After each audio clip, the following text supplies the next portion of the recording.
Good morning, guys, and welcome back to Dusting Off Warlord Saga of the Storm,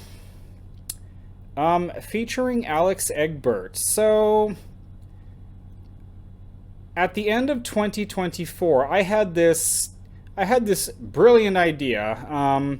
I've said multiple times on this channel, I am a very casual Warlord player.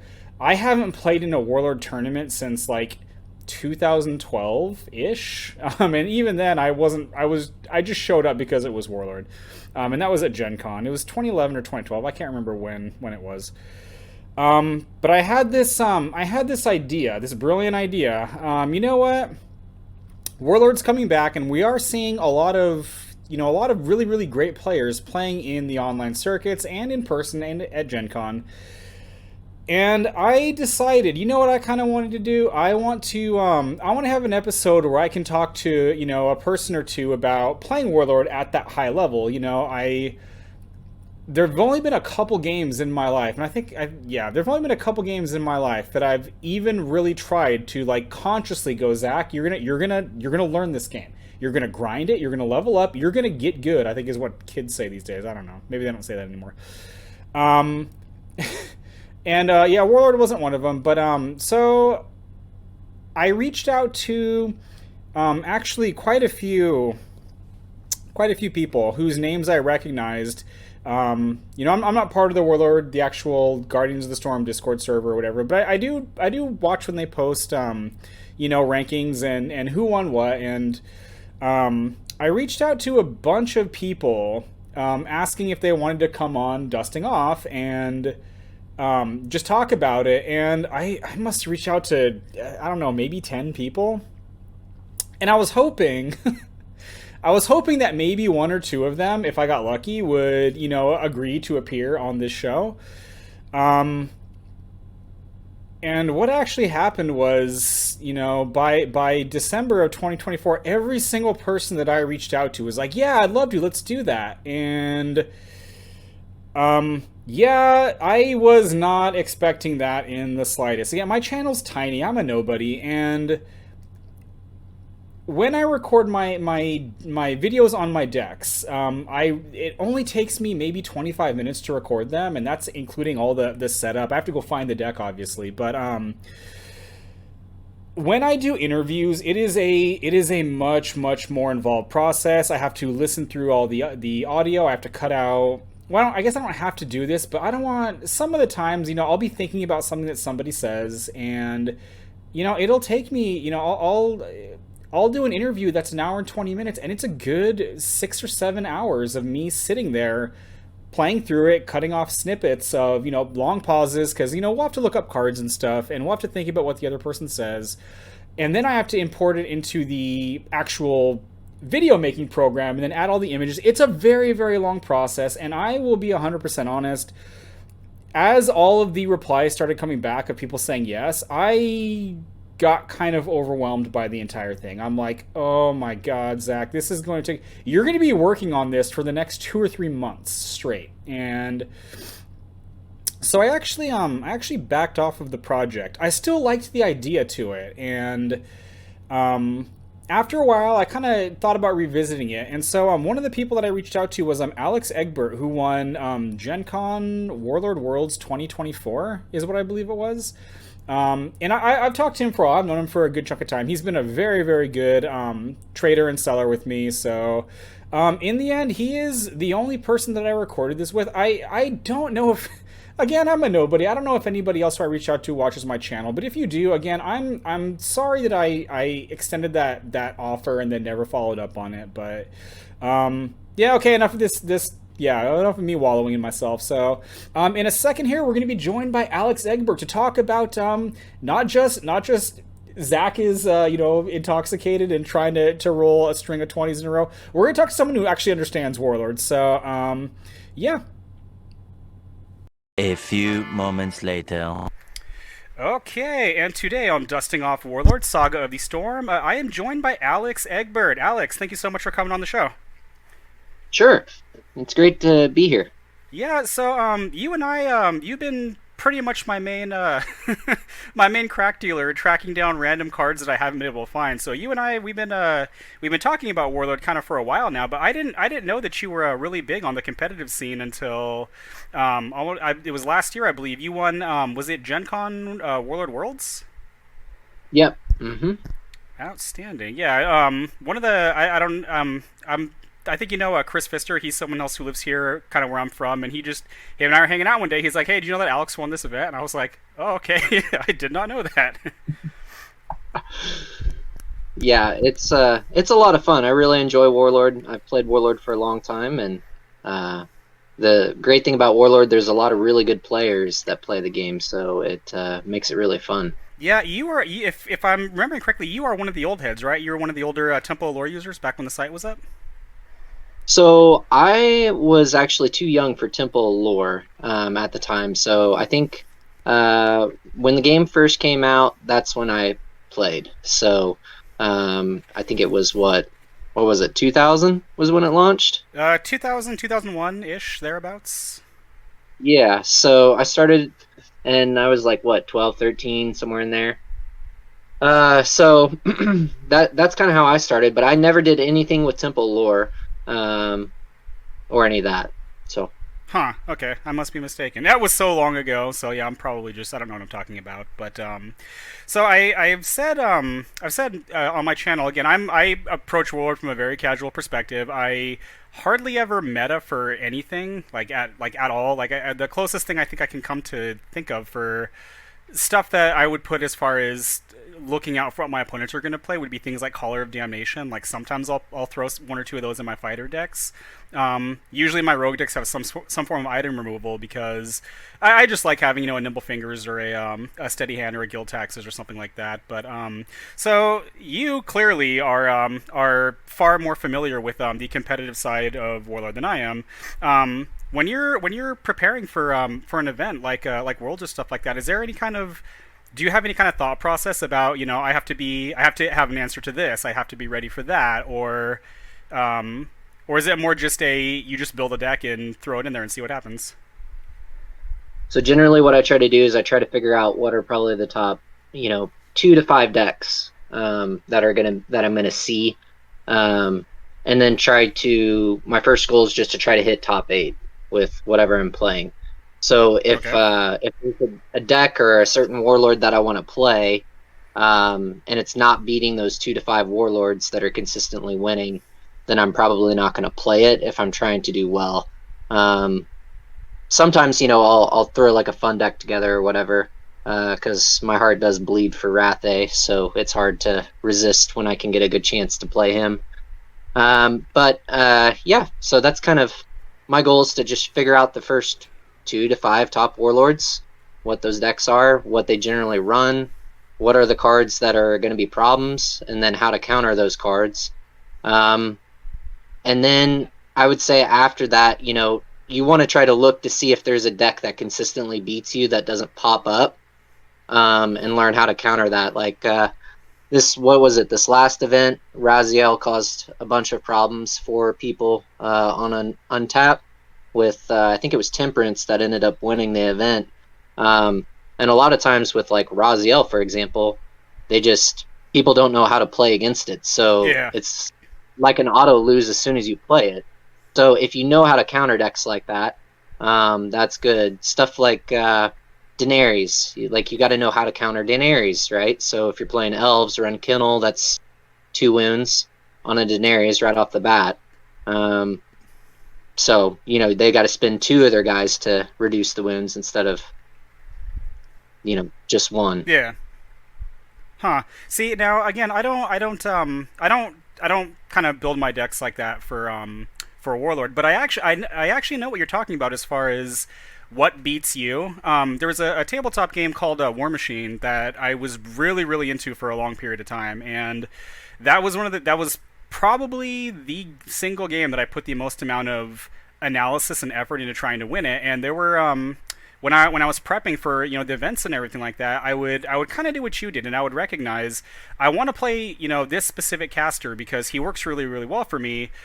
But I also know my meta really, really well, and I know that one of the people that I'm concerned about, he is going to be putting, something that's going to be problematic for me. And what I ended up doing, and this is, oh man, I don't know what I was thinking, but I actually sat down with him because he's a really good friend of mine, and I sat him down and I said, I need to learn this matchup. Can you play this? You're the character I'm concerned about against me playing this, so I can just get a feel for it. And he was a really good sport about it. The games were extremely soul crushing for me, but it did teach me quite a bit about being what is the word I'm looking for? Looking at the game from that perspective of I want to play this, but if it can't handle what I know I'm going to be seeing, I probably shouldn't be putting on the table. So that's kind of interesting that there are some similar parallels there. Oh, absolutely. I think towards the beginning of my I don't know, get good get good process. I was taking notes and I was writing down, like, why did I lose? I lost because it was mostly keeping track of my losses. I didn't really keep too much track of when I was winning, but it's like I lost because I got my caster too far forward. I lost because the scenario went live. I lost because my opponent just rolled really well. And yeah, that category is actually way smaller, I think, in reality than sometimes people like to think it is. So Yeah. it's usually just me doing stupid stuff. So if you don't mind me asking again, I probably should have looked this up before we started. What did you play at that Worlds event that you took first in? So I played Corios. Kind of like a Necro approach was kind of more the build with that, because there's two different builds for Corios, whether you go like the Fell Blow, Vorpal type of format Yeah, or I think deck. that's the one I see the most. Yeah. So, and that's kind of fun when you got two different ones because you can kind of bait people into what you're not playing, and so they're too worried about that, and then you're able to kind of just rush them. But yeah, that was basically it. It wasn't anything fancy. It ran stuff like Biting Westwind was the big card out of there that really helped. Yeah. You had Paradigm Shift, which is just absolutely brutal. Rescues, and then Sever to Flesh to bring all your guys back. Yeah. So real fun way because you can go kill one of your guys, sever them back into play. Different things like that. And the natural 20, taking the dice roll out of the game, is pretty huge. Yeah. So running cards like Stab's also really good. But yeah, it was a very durable defensive, but also more offensive than defensive, if that makes sense. So it had a really good balance to where it was just if you were not keeping up with it, then it was going to be hard for you to pull out the game. And if you couldn't hit it hard enough, fast enough, then it had an ability to be able to claw back in to the games and kind of win, which was nice. So there was a handful, not at the actual GenCon event, but there was a handful of like testing games and just other tournaments that I played in where it's been able to kind of claw back into a game that I should have lost. So very, very durable deck. Yeah, low key, that's actually one of the things that I just that entire concept of clawing your way back. I actually really, really do like that about Warlord. As much as it can be sometimes frustrating, where the game is in the bag, like I've got this, I just need to not roll a couple ones, then you roll like a couple ones in a row.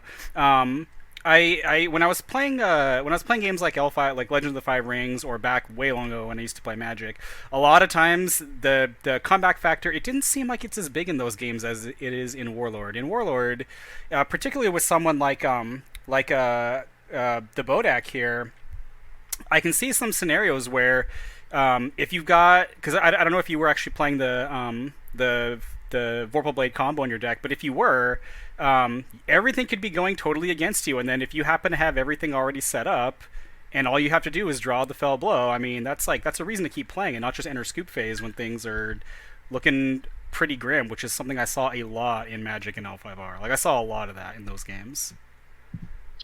Yeah, and I was not running the Fell Blow combo Okay. at the event.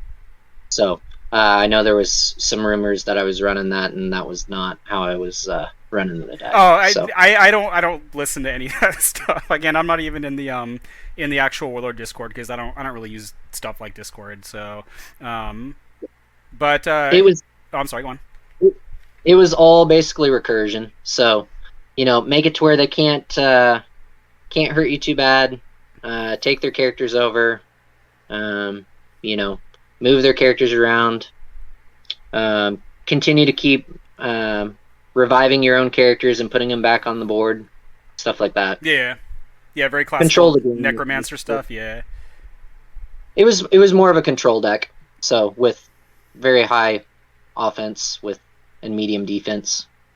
Now, out of curiosity, I kind of want to touch on something that you brought up about kind of knowing the field and all that.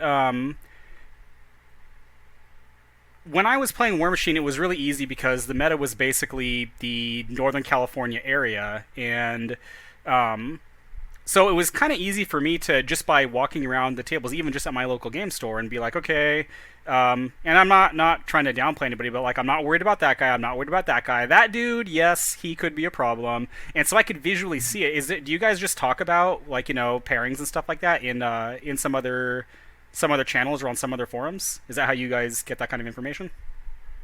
So I've got a couple buddies that I talk with and chat with, and we kind of predict whatever the matchup is and run tests and different things like that. So, but I mean, like, you can just kind of monitor the untap events, and you can kind of see who's winning and who's losing based off of what they're playing and what they're utilizing and what the field is. That makes sense. Yeah. Sometimes that's not a good approach, depending on what kind of the current setup is. So you can actually see kind of who's consistently winning and with what, and what they're doing. So, so if you can kind of find a deck and then tweak it to where it fits more your play style, that's probably the best route to go. Yeah. Yeah. So out of just your own perspective, who do you think are the as far as specific warlords go, who do you think are, I don't know, the top 3, top 5 warlords in the game right now? Or is there such a thing as top 3, top 5 warlords in the game right now? Yeah, I mean, I think it is constantly changing based off of what the meta looks like, but I'd say right now it's probably Alisara, Kafka, you've got Zod is always a problem. Yeah. He's less of a problem at GenCon just because there's a strict time limit, You're running hour matches, which is way better. So Zod normally kind of works his way into a tie situation to where he doesn't make top 8 cut. Let's see. I'm going to circle back around to that in a bit once you're done. That's interesting. Adarmi is always a problem. Yeah, always a problem, yeah. I'd say that's probably the top 4. Top 5 can just depend based on what players are showing up. I guess Sanguinel. Sanguinel would have to be that fifth slot for sure. Okay, I see. Interesting. Some of those, they sound like no-brainers to me. Yeah, Alisara, Zod. You mentioned Jontasin would be at 6th. Oh, I'm excited with Sign coming back. Yeah. Just real quick again, I kind of want to get your thoughts on this. A while ago, somebody brought up. Okay, so and I'm gonna try not to keep going back to War Machine because I understand it's a different game, it's a different type of game. But so in War Machine, the events are timed just like, because you have to, like in any game like this, you have to have a time limit, obviously.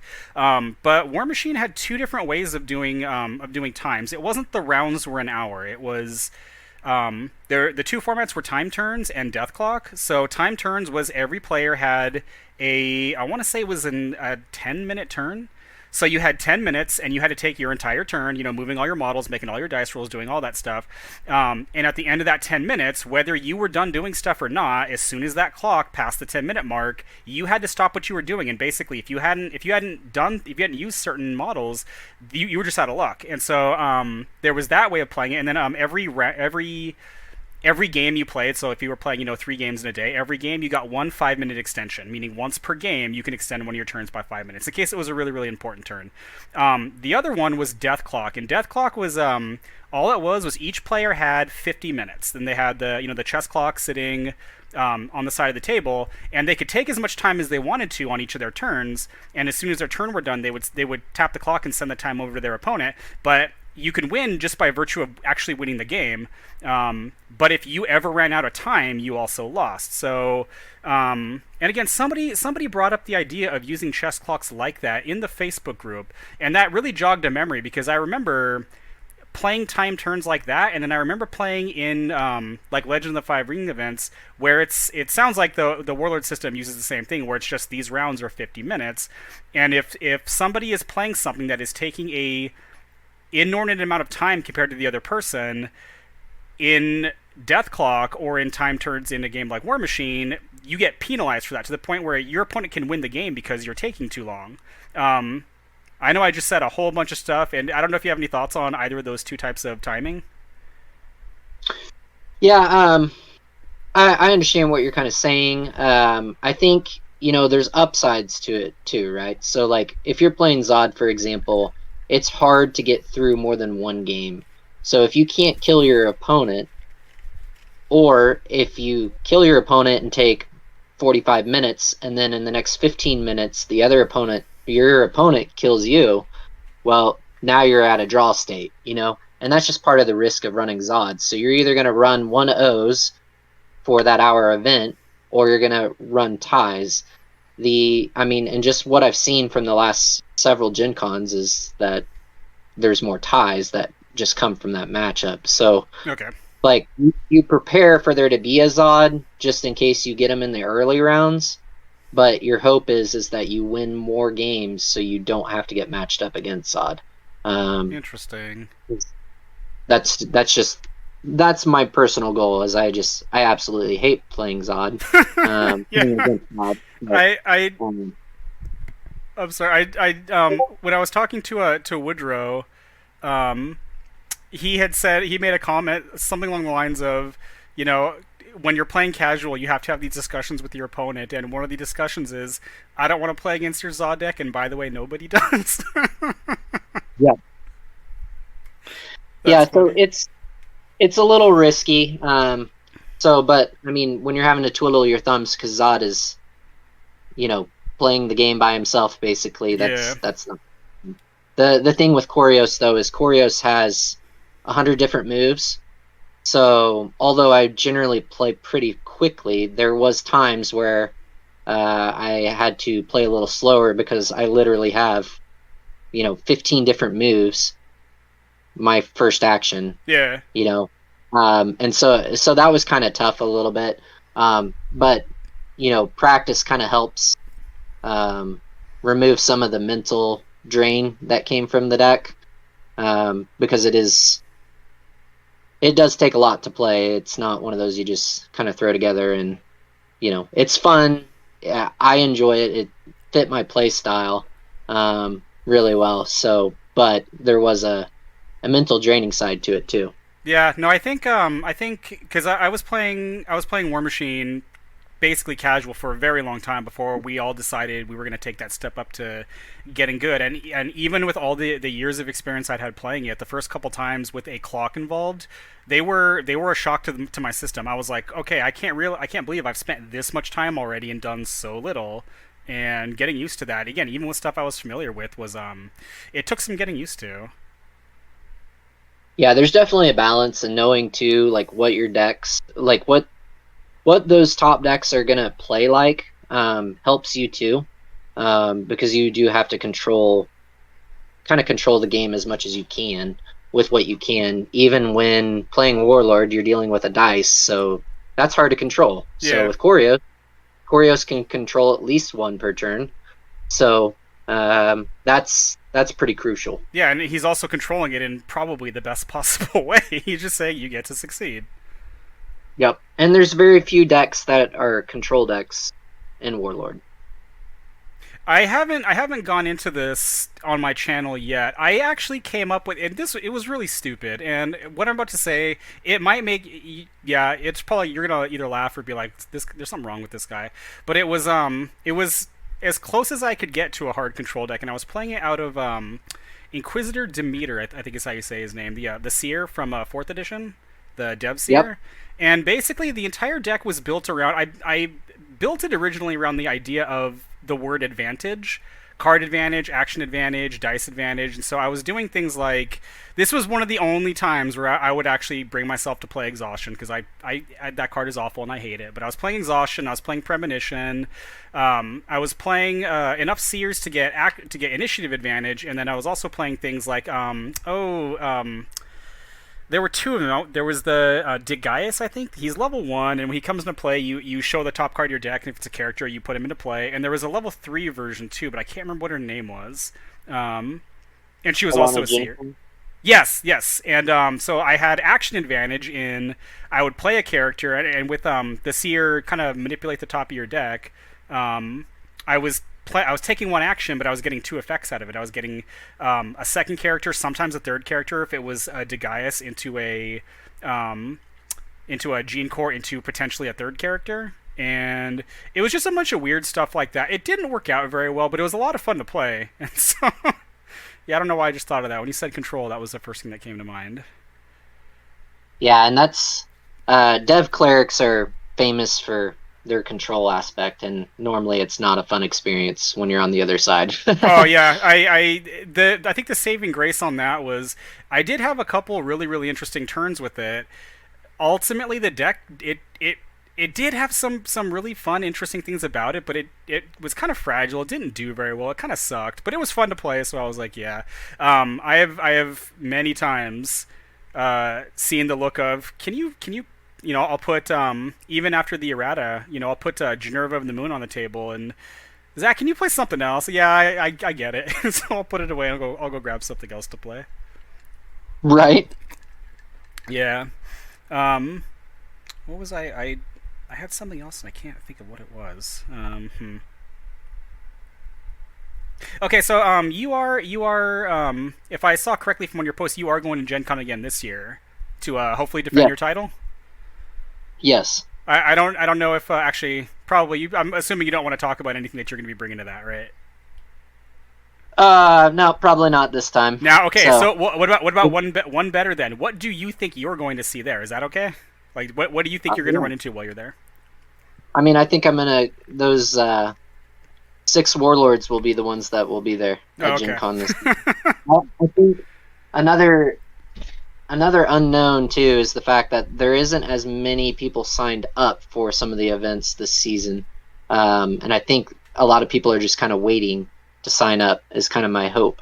So it will be interesting to see with the new product that comes out, how that impacts Ancients, and people's desire to sign up for that. So we'll have to see how that goes. Yeah, I haven't been to a Gen Con since it was either 2011 or 2012. It was when we got our 10th anniversary packs. And the older I get, I'm perfectly content to stay here by myself. So even tabletop gaming, I mean, I see my friends like once every 6 months, and that's plenty for me. So going to a big event like Gen Con, that's I'll look at the pictures. It'll be fine. I enjoy it just from the aspect of being able to see a bunch of the guys that you get to play with, a bunch of your friends that you've made. Like I always like seeing Midge there. Midge was a big inspiration to me. 2023 Gen Con. I had probably one of my worst Gen Cons. I ran Madriga because she's one of my favorite warlords at Gen Con, and I think every event I played in, I did terrible. My dice could not roll, above a 5. I think there was one point where I was running one of the freak demo decks and in the tournament, and I had a kill shot lined up. I think I had two tries to kill their warlord, and I rolled 1s back to back. Oh, that could be heartbreaking. And then the very next action, they did something, and then I went and rolled again to shoot at their warlord to kill him, and I rolled another one. So I think we still had like 30, 40 minutes. At that point, I literally said to my opponent, "Hey, I'm gonna actually get up and walk away from the table for a minute, and then come back. You're gonna kill me, fine, but I need to calm down." Actually, So, ooh, that's an interesting thing you're bringing up there. I believe the term that we were using was called tilt. yeah, You're tilted for that. Now, one of the things, and this is also again not necessarily for Warlord, but for War Machine, learning to get over that, learning to kind of mentally, I don't know, throw your shoulders back and just go, okay, that just happened. I can rage about it later, but I'm on a clock right now, and so I cannot get upset. I cannot be emotional about this. It sucks. It is what it is, and just keep going. That was one of the hardest things, especially when, again, situations like you're talking about, where I have him pretty much. I don't know what you needed to succeed on those, but I've played games where it's like on 3 dice, 3 6-sided dice. The median or the average number to that is 10. I need a 7, and I have 3 opportunities to do it, and I fail all 3 of them, and then my opponent goes, well, I have to roll boxcars. I have to roll 2 6s on 2 6-sided dice, and he gets it, and I'm just like, you just have to, yeah, you just have to, you just have to get over it, and that was a very difficult thing for me to learn. it's tough. That was probably my worst event that I've ever played in, and it was the whole time. It was every tournament. Oh, so yeah, Um, that sucks. yeah, so like at that point, it's like I don't care. Like I'm gonna lose the game anyways at this point. So like I literally told my opponent, hey, like I gotta chill out for a minute. Let me walk away for 30 seconds and then come back. Yeah. Um, and he was fine with it because he was like, dude, this is the worst dice rolling I've ever seen. But I watched Midge quite a bit, talked to Midge quite a bit. So I learned a lot from him over the years. And so he influenced me quite a bit in how I play. And then I would say Wes. Wes has been huge. So him and I are really good friends. And so those are kind of the players that kind of impacted me the most. My dad does play too, so he had a big impact on me. Oh, right on. But yeah, like Wes and I, we play test quite a bit, work together quite a bit, so and talk Warlord quite a bit. So that was a pretty big influence on that, and had a big impact on the deck and how well it did, and play testing and all kinds of stuff. So I think and on. Oh, I'm sorry. Keep going. oh, and he helped me build it too. So Okay. Yeah. What I was gonna say is I think again I don't. I don't actually really know any of these people you're talking about because I don't really mingle too much with the Warlord community as a whole. But I think I think there is something. Oh, how do I say this? One of the other games that I was really interested in getting good at is it is a fighting game called Marvel vs. Capcom 2, and I have lost, I cannot even count how many quarters and hours trying to get good at that game. And there was a debate going on somewhere. I want to say it was around 2008 or 2009, and people were like, "Who's the best player in the world?" And everybody would voice who they thought the best player was, and then someone made a they said something, and it got me thinking, and it got a lot of other people thinking, and basically they said the best person in the world, like the best player, is probably some random dude who lives out in the middle of nowhere. He doesn't really come into contact with the rest of the world, but he is just actually better than everybody. And that it almost seems to me like you can't really have that. You need something like what you're describing, where you need what again? If you don't have someone either as good as you or better pushing you, I don't really see how you start to level up. So having a community of good players to both bounce ideas off of and to play against. I mean, this is something that we did in War Machine. It's like, I don't want to play against. Well, let me rephrase that. It's not that I don't want to. It's if I'm trying to get myself better, I can't be playing against people that I know I'm going to beat. I need to go for the people who I'm pretty sure are going to either beat me or give me a run for my money, because I'm not going to learn anything if I don't do that. If I just go around, again, I don't want to sound rude, but if I just go around like noob stomping, like that's not going to help me at all. Like I'm not going to get better from that. right. And that kind of leads into that tournament, because my matchups were the hardest matchups of any tournament I've ever played. So my first matchup was against my dad, and he was running Sanguinel. So I'm like, oh, great. Like, I know his deck, but like, you just don't want to play against him. You know what I mean? Yeah. So I ended up beating him and getting really lucky. By the way, my dice were extremely hot all tournament long. Um, so game 2, I ended up playing Midge, or Fat Kid, as a lot of people know him as. And both of us were like, really? Like, round 2 we're playing each other? And so I got lucky and just completely smoked him. He couldn't roll at all. And I was just rolling just godly and just destroyed him. Game 3, I played... Who did I play? Oh, I played Nigel game 3, which was another Sanguinel deck. So I played, I think So I played Sanguinel was the first round against my dad. Midge, or Fat Kid, was playing the Nemesis. So you're always nervous playing against the Nemesis.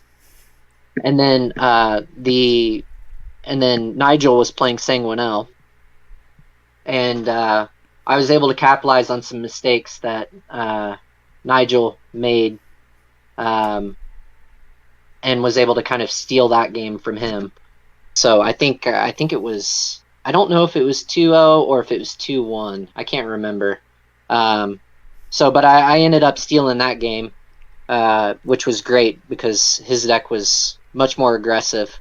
And so I got lucky there. And then game 4, who did I play? I played Chase Kamikaze. Yeah. So I played him, and very few people probably know this about Chase and I, but our games generally go to a draw, and we're legitly trying not to draw. So like in Untap, we would meet in top 8 or whatever, or like right before top 8. And we would almost draw every game, not on purpose. We'd legitly play the game and go the hour-and-a-half time frame, but we would draw. So we had drawn 3 times prior to that, and the last 3 events we had played. So we met at GenCon, and he was running Ravenous Zon, and I'm like, oh crap! Like, I don't even know what you're doing with Ravenous Zon. But with Chase, you never want to like give him an inch because he takes a mile. So. That one, I ended up losing. I can't remember if I lost both games or if it was 1-2. I want to say that was the one game I didn't roll very well, if I remember correctly. Just real quick, so you're talking originals on, or the 4th editions on? So it's the original Zon, wow. Ravenously. Yeah. So I mean, like, but Chase is one of the greatest players. So, like, when you talk, good players, that's one of the ones you want to go up against, because I mean, he can take a Warlord that's just not good and make them really good. And so he was trying to meta against the deck that I brought, which is why he was bringing that. So it was a hard uphill fight to begin with, and I had a couple chances to pull out the game, I think, but I think I ended up losing 2-1, or it might have been I might have lost both. I can't remember. But that loss that was my only loss, and it dropped me to the 8th seed. And then I had to play Wes in the last round to get to top 8. So I had to play Wes, and he was playing, I think, Cathal, Rowan. Okay. And my dice were just hot, which I had to be careful. So I always made sure that I had rescues there ready to go if he was going to try to shoot at me or whatever. And I knew he could pretty much hit me at any point that he wanted to. So I had to be really careful. But he rolled even worse than I did my last game that I played. So, like, I mean, he couldn't hit anything. Like, I don't think he killed a single character, if I remember right. It was, ouch. It was pretty bad. And then I was just slaughtering stuff. So I felt really bad that game. But I was able to make top 8. So I got the 8th seed, and then I had to go up against Graham first. He had the 1st seed, and he was running Alisara. And that was super tough, because I think at that point it was like midnight, if I remember right. It was super late. Oh, yeah. I know the stamina factor also is one of those things is in tournaments, if you're not used to it, it can be a shock to your system, and that's one of those things where I would bring like a little, not quite a fanny pack, but like a little over shoulder bag that had like protein bars in it, a bottle of water, because sometimes you can't stop and go get food, and that'll wear on you after 7-8 hours of play. Well, and Graham, he is very difficult to play against because I mean he knows everything about the game, and so everything you've prepared for, he's prepared for, plus some probably.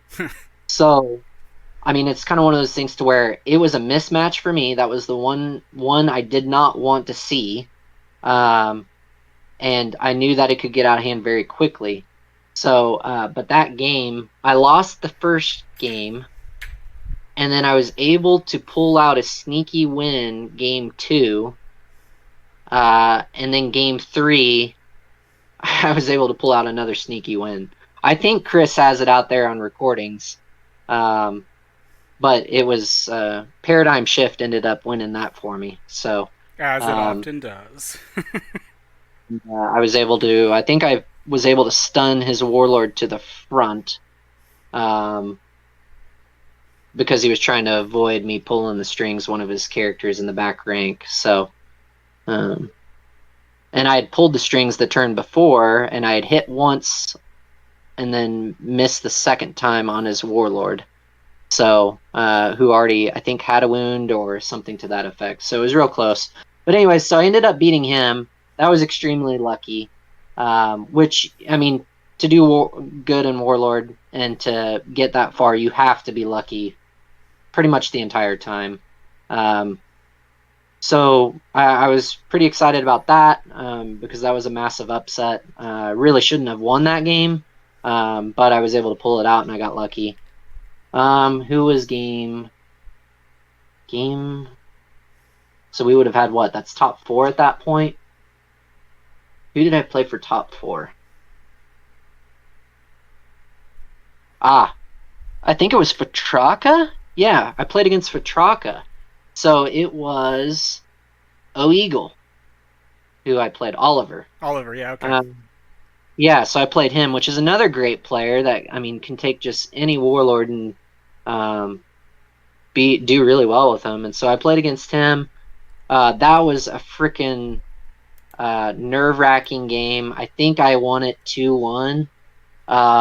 And I was able to, I think there was a critical couple rolls that he missed that he would have killed me. And I think I hit on a couple critical rolls that helped kill him. And then I think he made one misplay, if I remember correctly, which was pretty crucial in the last match, that I was able just to kind of mess it up for him. So I was able to just get lucky enough just to sneak that one away. Yeah, and then the final game. Go ahead. Oh, I was just saying, one of my buddies, he's pretty fond of Fortraka, and he's materialized just random out of nowhere kills. Like I'm sitting in like rank 3, I think I'm safe, and then all of a sudden something hits me and something is making strikes on me and like, double axe of faith, and I'm like, well, that was a good time. Oh, you know what? I remember it now. What happened on that chase game? He played Final Blessing on me multiple times. Oh, that's and that's then we awesome. And then we learned that you weren't able to actually stack them. So after the tournament, it was like, oh, well, okay.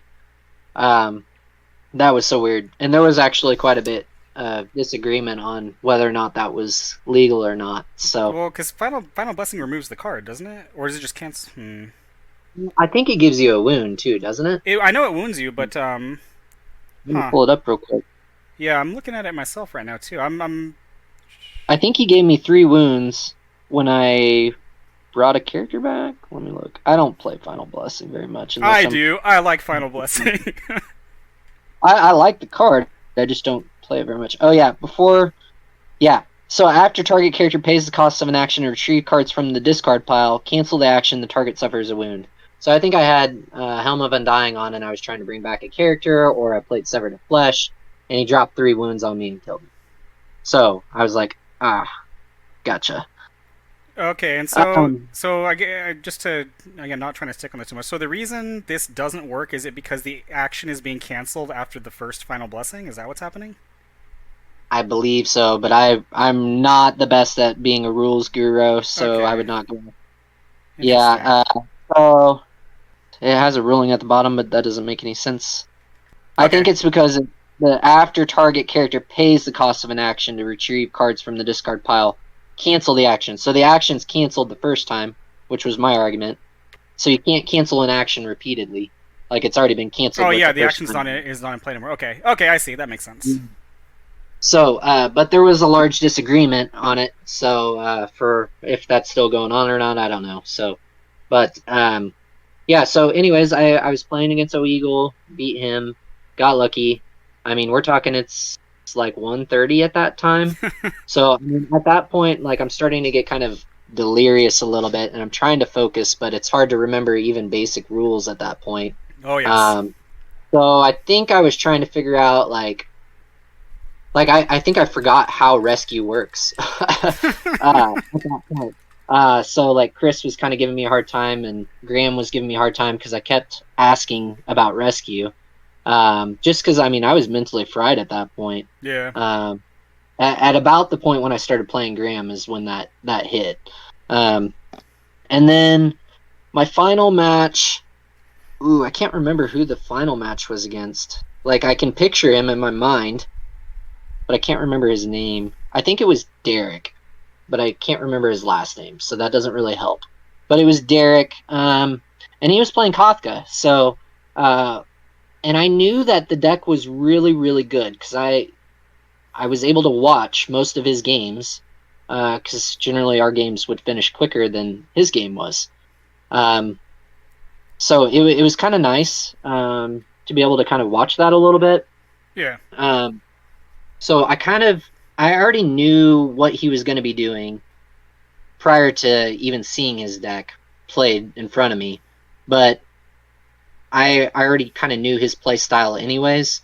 But I think what happened was I don't think it was a 2-0. I think it was a 1-2 where I was able to pull out. Like I think he beat me once first off, and then I think I beat him twice after that.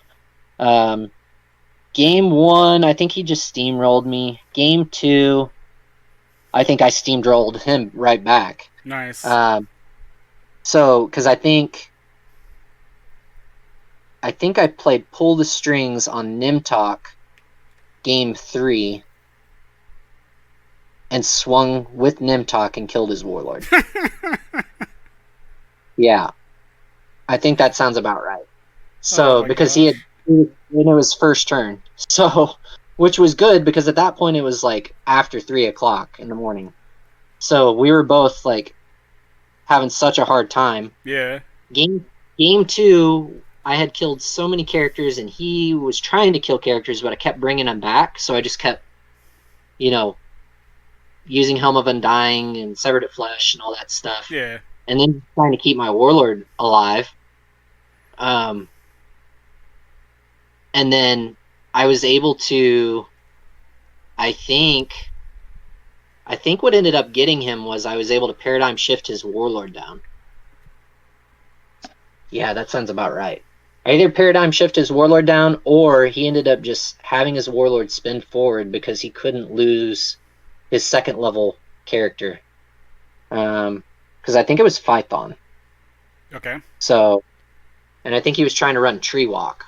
So, but yeah, so that was kind of a slugfest. I ended up pulling that one out, and then game 3, I killed him with the Nimtok. So, if I remember correctly, I think that's how it went. I know there's recordings out there for it of the games. For like I think Graham's match, O'Eagle's match, and then for Derek's match. So but go ahead. I was just gonna ask, do you record your own games or no? Normally I don't, and actually, like for a long time, I didn't even let people record my games. But I finally kind of got to a point to where I was just like, I don't care. Like I'll let people record it, because I'm like very competitive mindset. So it's not like me trying to be a jerk, but my outlook was on it. Like if I let you record my match, you're going to be able to learn how I play. You'll learn cards that I like to play, and then you'll use that against me. So for a lot of untap events, I used to not even let players view my games. Wow. And then Okay. I got to the point where, yeah, and that's just because I'm just competitive like that. And then I got to the point where I was like, you know what? I actually do better when I don't do that and I just relax. So like I spent probably from 2023 to 2024 really kind of just like changing my mindset of how I play, because I would play things that weren't as competitive, and adopting more of a so I would still hit top 8, but like getting higher than that was not really going to happen with the warlords that I was running. So because they're good, but they're not. The better warlord you run, the less chances for loss that you have. Yeah, no, I understand So that. Out of curiosity, so when I asked you earlier about who the top warlords were, it sounds like you did run into quite a few of those um, at this event. Now, are most of the events like that? Are most of the events kind of you're seeing a lot of the same stuff, or are we?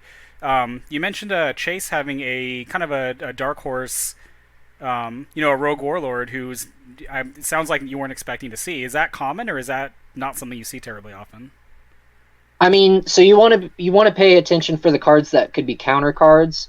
I just missed the final blessing in my preparation beforehand, and didn't really see that as a thing. Now, granted, I also thought the card worked differently than how it was played, so that was a huge part of it. Because I was just like, oh, one wound, like no big deal, right? Yeah, But three wounds at once is yeah, that'll do it. that. Yeah. So, but yeah, I mean, like, there's always going to be people that run decks like that, but you can't really prepare for that, because the goal is to make it to top 8. If you make it to top 8, then the other warlords that are more than likely going to be there are those warlords you prepared for. 9 times out of 10, like there will be a one off here or there, but that's not the ones that I'm worried about. So you just want to win as many games as you can to get there.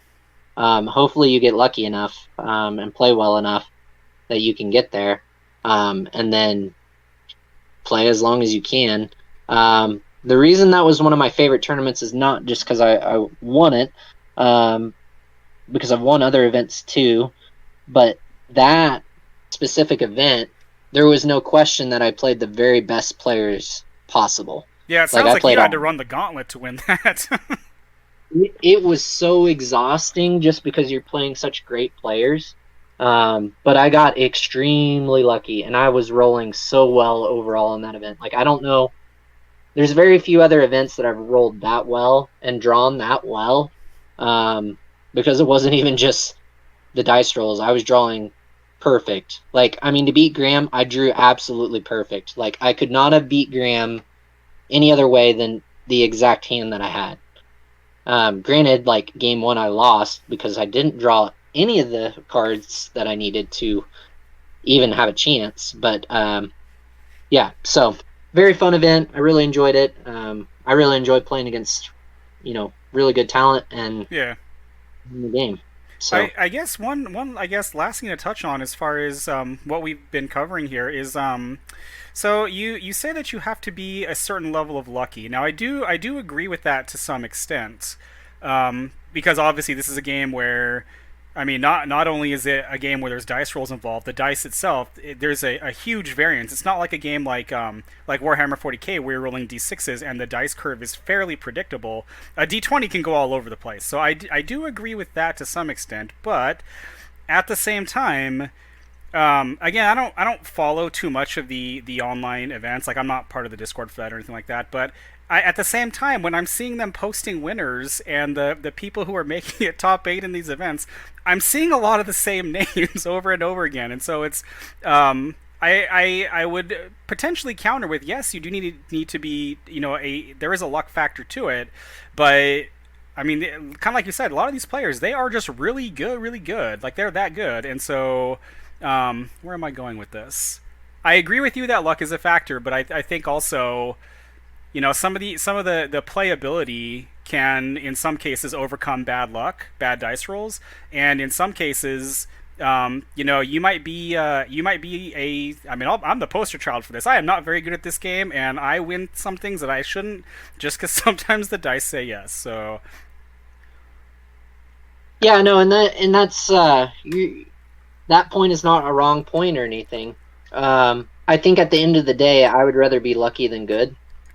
Interesting. So especially when it comes to this, just because you do have to have luck to win.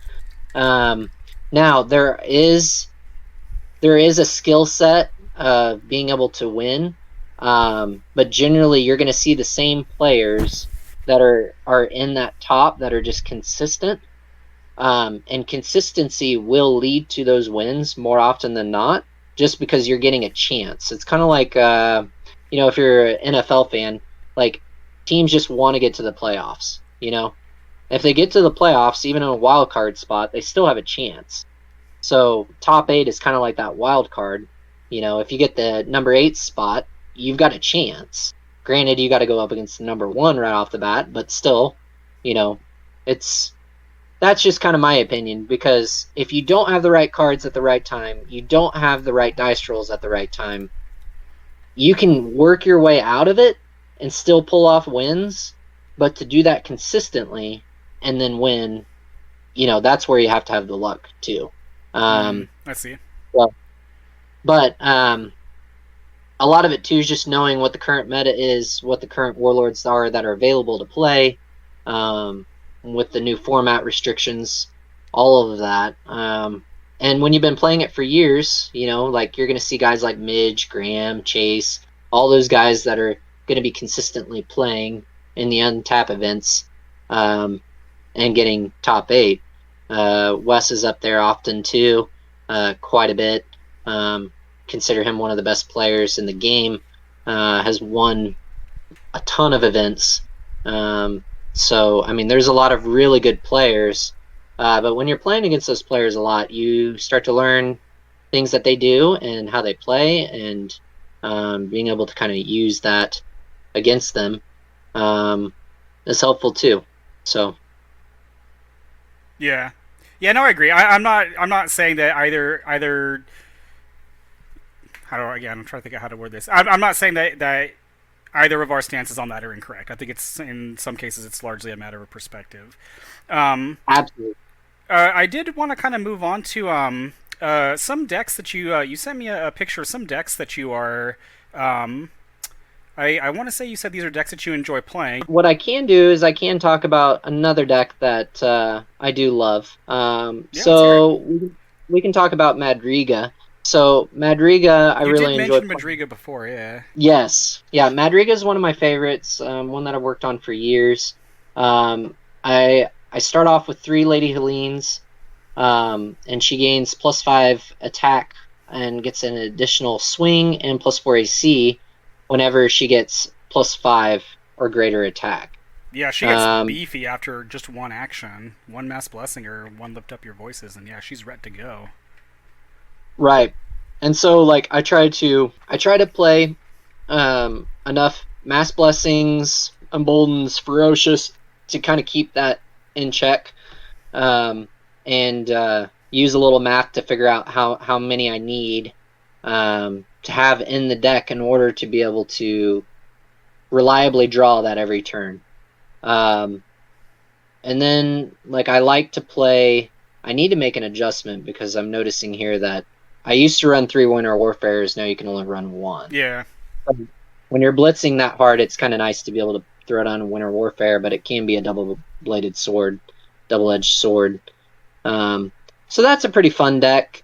Just making sure that you can try to get the kill quick. So normal matches are generally over somewhere in the 5-minute range to 15-minute range.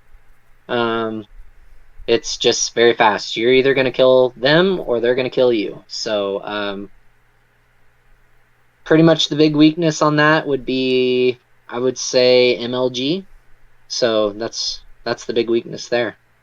so I obviously I don't have the deck list in front of me. I'm imagining something like first action being, well, we'll say hypothetically, first action mass blessing, second action punch with a Helene unison into a second Helene, and you've got, what is that, four pretty beefy strikes going down the line right there as your second action, and then potentially backed up by oh my gosh, I can't believe I can't remember their names. Acolyte, Dora, and Justinian as your level twos. So I run double Acolytes just to protect the Hellenes. Okay. So yeah, that's kind of the weakness of the deck is that it's all built around Helene. So if Helenes go down early, you're in some trouble. So if you don't draw one of your buff cards, you've got to keep them alive. So I run the 2 Doras to try to help keep them alive and make them roll 2 dice. Yeah. So that's pretty helpful. Do you have this? I have this problem when I play devs. There's a couple very specific ones, like Sir Rollin. I don't do Dora or Justinian for Sir Rollin. I start the Loth chick that gives you initiative and performs an order. She performs an order. It's a way to get shots early. But most of my decks, I cannot find a reason to start anything other than Justinian or Acolyte Dora as my level 2.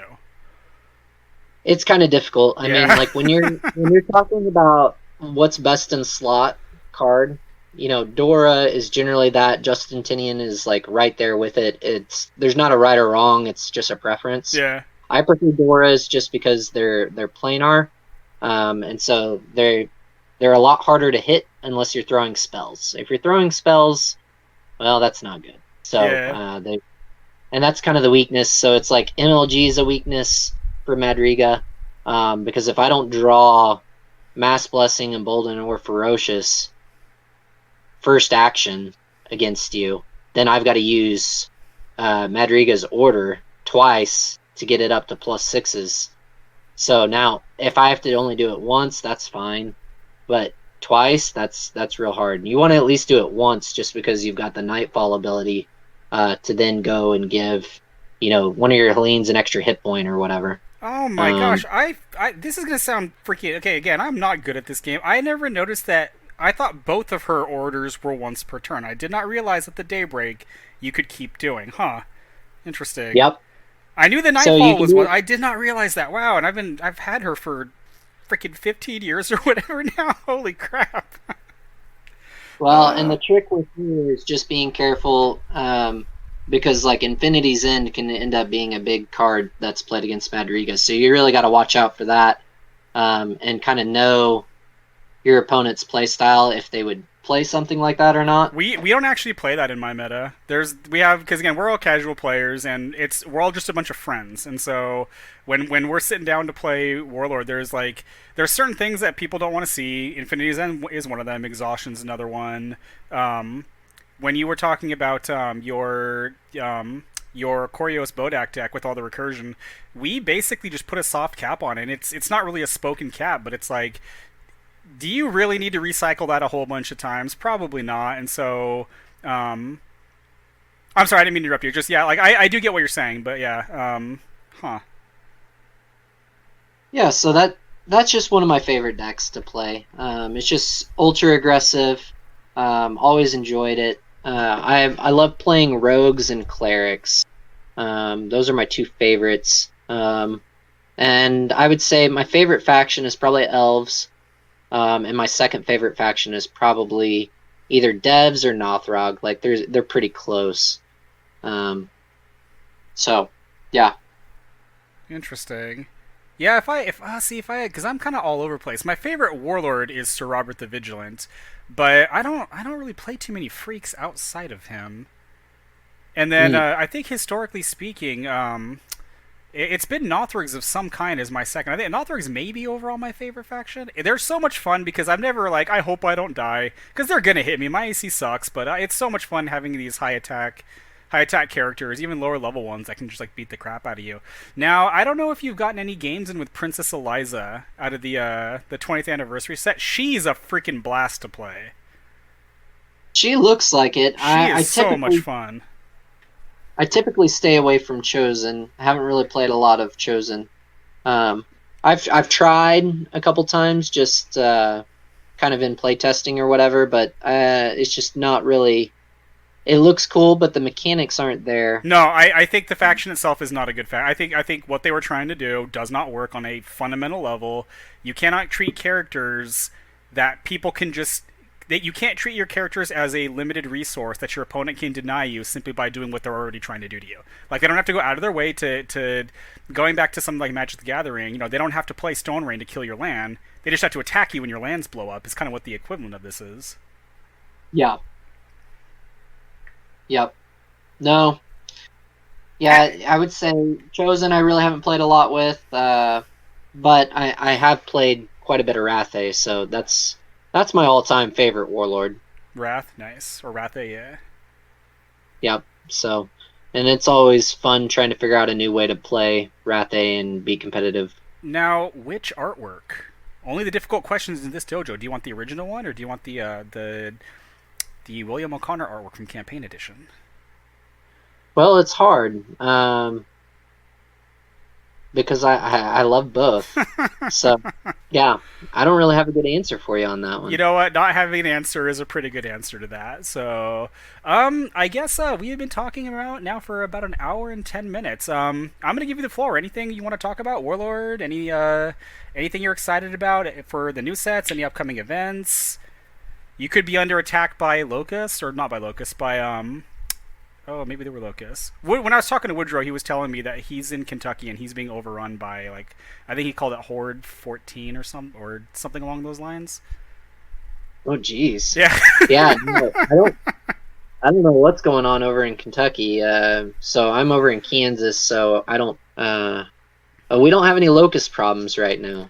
It may have been cicadas. Like, honestly, I can't remember. I just know it was bugs. Yeah. Well, I mean, we'll have mosquitoes soon enough, but it's still not quite there yet. So we've been getting a bunch of rain, but yeah, no, I'm excited. I'm excited about the new product that's coming.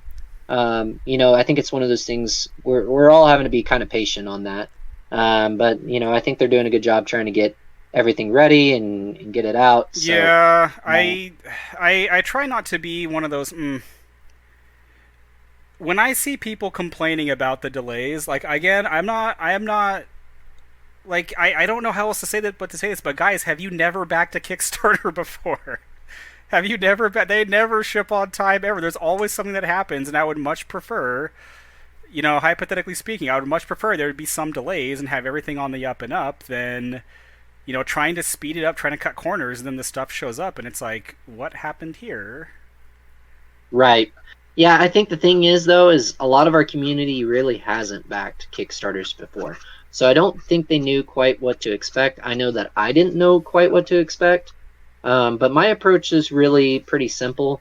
I really only care if we get product by GenCon for the people that will be there at GenCon, which maybe that's a little selfish, not trying to be selfish, but I just see that as that's a real key important factor for those people who have signed up for the events. Yeah. If the product shows a couple weeks after that or a month after that, to me that doesn't matter as much, just because, like, I know I'm going to get the cards eventually, so as long as I'm going to get them when they show up is fine. But it would be nice to be able to play with new cards and kind of do that. And it kind of gives people who are going to Gen Con something extra to kind of look forward to. Yeah. Now, are there events planned at Gen Con for the new stuff, or no? Oh yeah. Yep. So it's all new stuff except for one event for Ancients. Okay. So I don't know if you'll know this too, and again, this is I can cut this out if this is irrelevant, but not terribly long ago, the announcement was made to not allow proxies at official events. Now, I actually had quite a long talk with Josh off camera about their proxy policy, and I kind of wish I can't really quote it because I don't want to misquote him on stuff, but do you think that's going to impact people actually attending the Ancients events, or do you think, because when I first saw that, like, I don't have a dog in the fight because I'm not going to be going at all anyway, but it almost seems to me like, and again, I don't know if this is an appropriate train of thought to have or not, but if that's their stance to do that, it seems to me like there isn't anything stopping, say, the Guardians of the Storms themselves or some other group from setting up an Ancient events where they do allow proxies. So I'm going to word this very carefully. Absolutely. So I'm friends with Josh and Woodrow.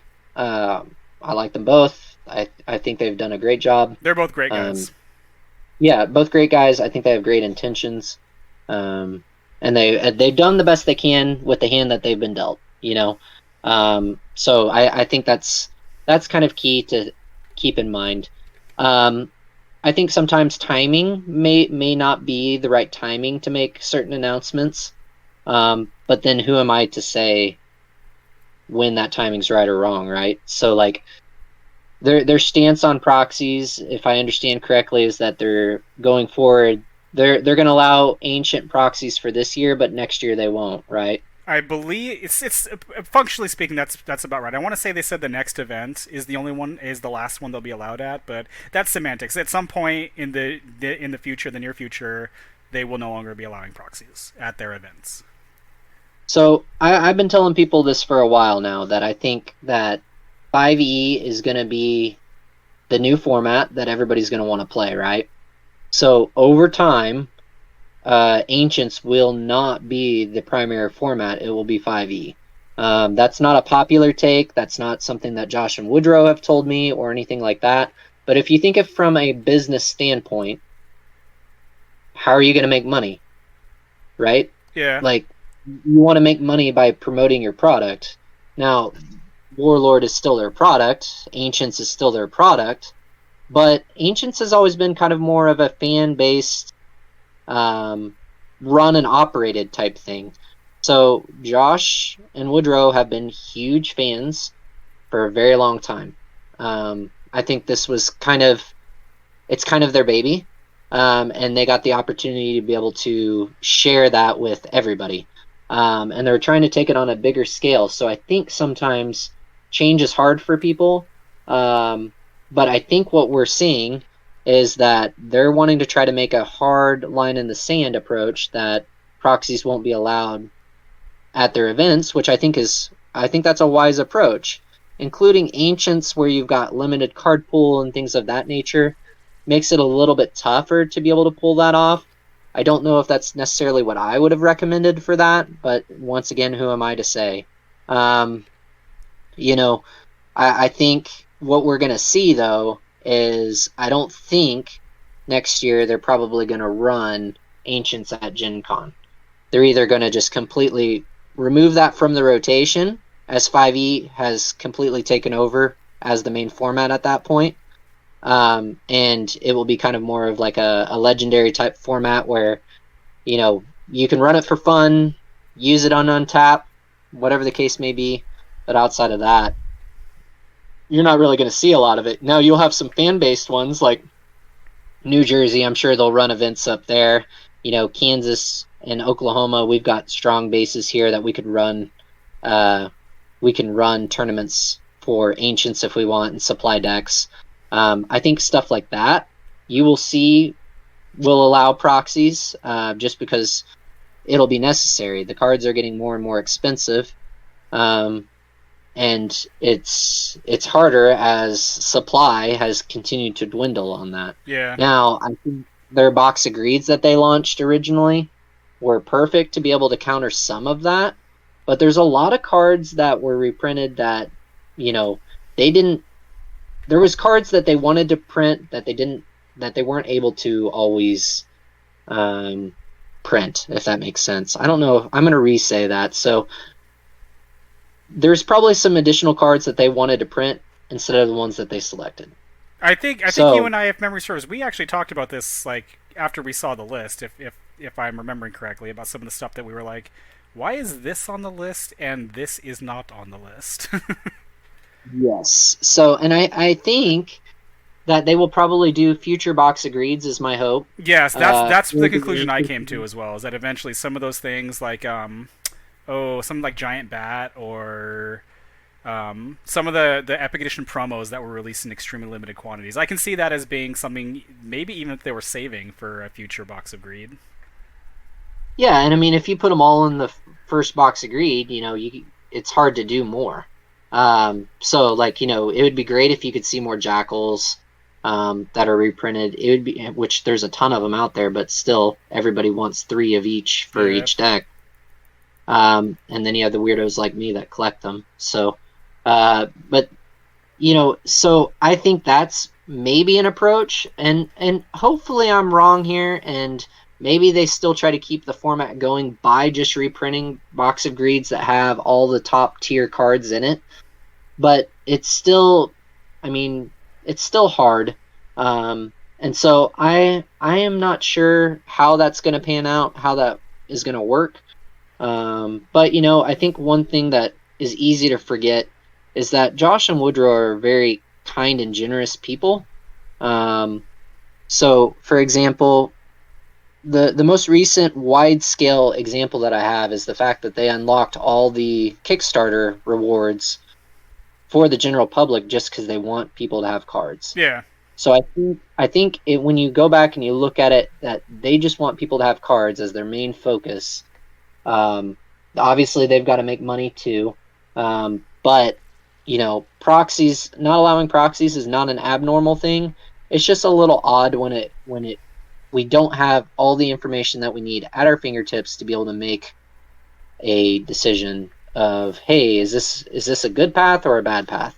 It's too early to see, and there's nothing to say they can't reverse something if they want to. I mean, they're in charge. Definitely true, yeah. So if the Box of Greed thing doesn't work out and they end up not being able to print Box of Greeds fast enough, they can do or say whatever they'd like. So, and I think they want people to have cards and they want people to play their game.